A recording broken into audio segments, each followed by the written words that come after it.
Want to create cinematic bars that open on your shot in Premiere Pro? Let me show you, step by step. I want to add some black bars opening up, so I'm going to go to my project panel. Right-click, New Item, Adjustment Layer, click OK. I'm going to drag my adjustment layer on the clip and extend it out for the whole duration.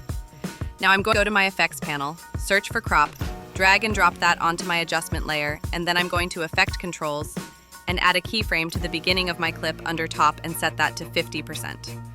And then I'm going to go down to bottom and do the same thing. Add a keyframe, set it to 50%. Now I'm going to move ahead another 12 frames and set another keyframe. Now I'm going to change my top to 0%. I'm going to do that again with my bottom. Set a keyframe, change it to 0%. Now if you start the clip over, you can see the black bars opening up.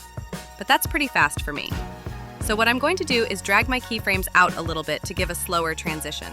Okay, it's looking pretty good, but I can take it even one step further. To smooth out the animation, I can right-click and then click Ease In. Now my transition is a lot smoother, and it's where I want it. Follow for more hidden Adobe tricks.